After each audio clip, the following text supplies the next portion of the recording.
देखिए क्या कह रहा है आपसे, समझिए। If the diagonals of a quadrilateral bisect each other at right angle, सिर्फ इतनी सी बात दी है उसने।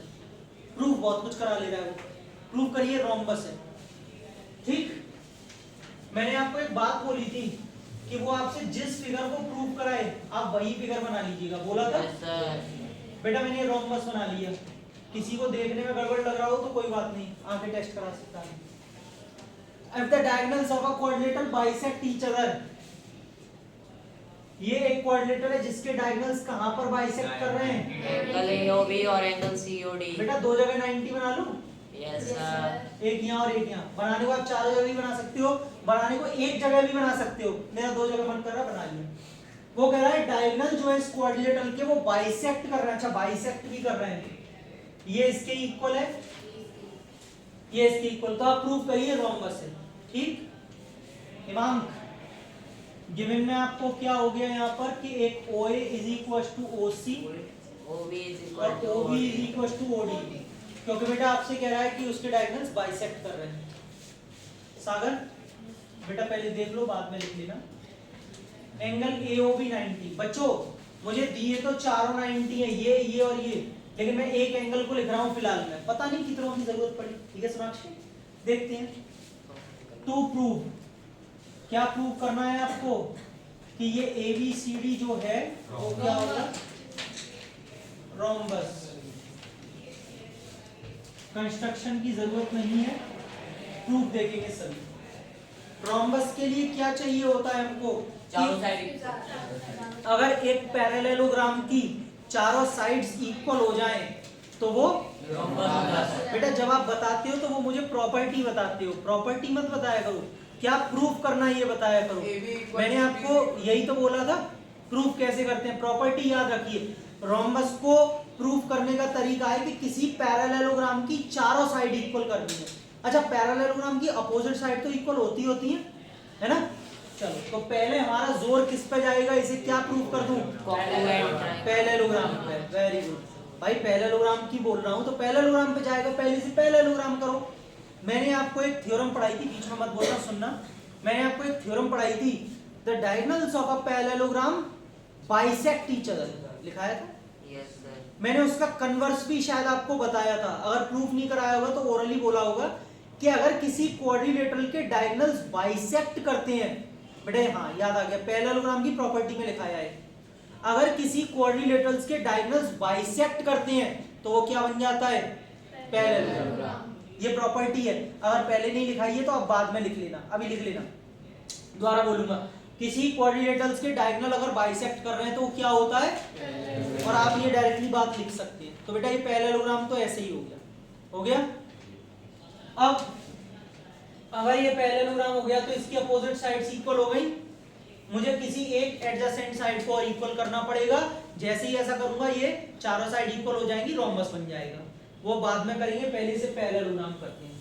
अच्छा और किसी बच्चे के दिमाग में और कुछ तो नहीं चल रहा है, बताइए। हम लोग इसको करने को और भी तरीके से कर सकते हैं, अगर आपके दिमाग में वो आ रहा है तो मैं वो भी बता देता हूँ। सुन लो बच्चों, सुन लो। आपको ऐसा लग रहा है सर ना, एक स्टेटमेंट में आपने तो खत्म कर दिया कि डायगोनल्स बाइसेक्ट करते हैं तो ये पैरेललोग्राम, मैं तो पूरा कॉन्ग्रुएंसी से करूंगा। सुन लीजिए, आप भी सुन लीजिए। इन दोनों ट्राइंगल्स में लूंगा, सामने वालों में सुनना, OA OC के इक्वल, OB OD के इक्वल, और ये ऑल्टरनेट से ये भी 90 है, ये भी 90 है, ऑल्टरनेट से इक्वल। साइड एंगल साइड, हाँ sorry vertically, side angle side से, साइड एंगल साइड से क्या होगा, दोनों ट्राइंगल्स कैसे हो जाएंगे।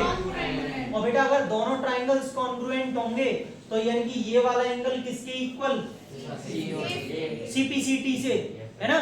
लेकिन ये दोनों एंगल्स कैसे हैं, और अगर ऑल्टरनेट इंटीरियर एंगल्स इक्वल होते तो लाइंस, तो ये इसकी पैरेलल हो गई। दूसरा सुनिए, अगर ये दोनों कॉन्ग्रुएंट कर दिए तो ABCD के इक्वल होगा सीधा बाय CPCT।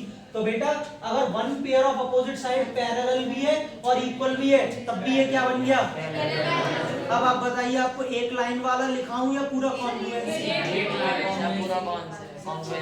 बेटा अब मैं आपको बता दूं एक चीज और, अगर ये कम नंबर में आए, सिर्फ 2 नंबर में आए तो आप एक लाइन वाला करना, जो मैंने अभी बताया, if the diagonals of a, सिर्फ लिख के। और अगर ये 3 नंबर में आता है तो प्लीज आप इसको कॉन्ग्रुएंसी से ही करें, फिर आपके नंबर कट सकते, छोटा पड़ जाएगा ना फिर तो वहां पे वो, समझ गए? तो मैं कॉन्ग्रुएंसी से करा दूं, क्योंकि एक लाइन वाला तो आप लिख ही लोगे अपने आप। अच्छा, कॉन्ग्रुएंसी कर लोगे अपने आप, कॉन्ग्रुएंसी समझ में आ गई है ना, इसलिए अच्छी बात है। चलिए तो एक लाइन वाला लिखा हूं, देखिए समझ लीजिए, इफ द डायगोनल्स, इसे कहते हैं बेटा कॉन्सेप्ट की पावर। आपको कॉन्सेप्ट समझ में आ गया है तो अब आपको कॉन्ग्रुएंसी एकदम सिंपल लग रही है और लगनी चाहिए। मुझे अच्छा लगा कि आपको सिंपल लग रही है, लगनी भी चाहिए। If the diagonals of a quadrilateral bisect each other then It is a parallel. bisect each other then it is a Parallelogram. parallelogram। और अगर बच्चों पहले लिखो मत बेटा, समझ लो खत्म काम हुआ है। अगर ये पैरेललोग्राम है तो क्या मैं ये बोल सकता हूं AB is equals to CD and BC is equals to AD, equation 1 equation 2। दोनों का रीजन बताइए। Opposite side equal in parallelogram.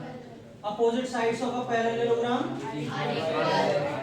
बहुत बढ़िया। अब सुनिए, मुझे चारों करनी है तेजस्वर, और हुई सिर्फ कौन सी है, अपोजिट। अब मैं सिर्फ एक एडजेसेंट को और करूंगा, AB को BC के या AB को AD के। चलिए AB को BC के कर लेते हैं बेटा। देखिए आपको मैं एक और बात बताता हूँ, अभी तक मैंने आपको 2 रूल बताए हैं, ये वाले कब लेते हैं और एडजेसेंट वाले कब लेते हैं, बता दिए ना 2 रूल। तीसरा रूल सुनिए, जब भी एडजेसेंट साइड्स को इक्वल करना हो तब हमेशा 2 एडजेसेंट ट्रायंगल लेना, ये वाले, ठीक। इसमें देखिए OB is equal to OB, दोनों में कैसी है, common. OA is equal to OC, bisect कर रहे हैं। अच्छा गिवन है, गिवन भी तो है। और एक एंगल 90 90 गिवन है, तो बेटा साइड एंगल साइड से दोनों ट्रायंगल्स ABBC के इक्वल हो जाएगा बाय CPCT। बहुत बढ़िया। In triangle AOB and BOC, in triangle BOC। बच्चों इसमें हम लिखेंगे OA is equal to OC, ये हमारे पास गिवन से आया है। OB is equal to OB, ये हमारे पास कॉमन है। और बेटा एक हम लिखेंगे angle AOB is equal to angle BOC, ये कैसे, 90 नॉट गिवन, 90 डिग्री। यहां से लिख रहा हूं, देखिए लाइन बना दी है, ठीक है। Therefore triangle AOB is congruent to triangle COB, बहुत बढ़िया, बाय SCS। और अगर ये दोनों ट्रायंगल्स कॉन्ग्रुएंट हैं तो सार्थक AB BC के इक्वल होगा बाय CPCT। Equation number 3। सब बच्चों को समझ में आ रहा है? देखो बेटा मैं आपको इसको x से समझाता हूँ, दूसरे तरीके से समझाता हूँ। कुछ लोग ऐसे ही बोल देते हैं बस ये इसके इक्वल, ये इसके इक्वल, वो इसके इक्वल, चारों इक्वल। अरे AB किसके इक्वल है, लेकिन लिखना मत उसको, सिर्फ समझने के लिए।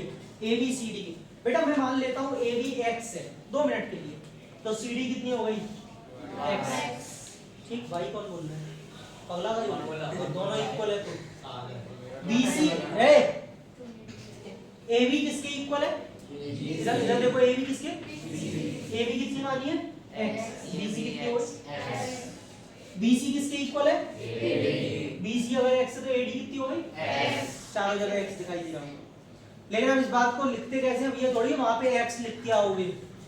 फ्रॉम इक्वेशन 1 2 एंड 3, बेटा तीनों इक्वेशन से मैंने तीनों की हेल्प ली है ना, इसीलिए from equation 1 2 and 3 AB is equals to BC is equals to CD is equals to DA। और बच्चों किसी पैरेललोग्राम में चारों साइड अगर इक्वल हो गई then it is a rhombus, therefore ABCD is a rhombus, hence proved। ये लीजिए बच्चों कर लीजिए, और ये पूरा खत्म हो चुका है। ये x मत लिख के आने जो समझाया था मैंने आपको।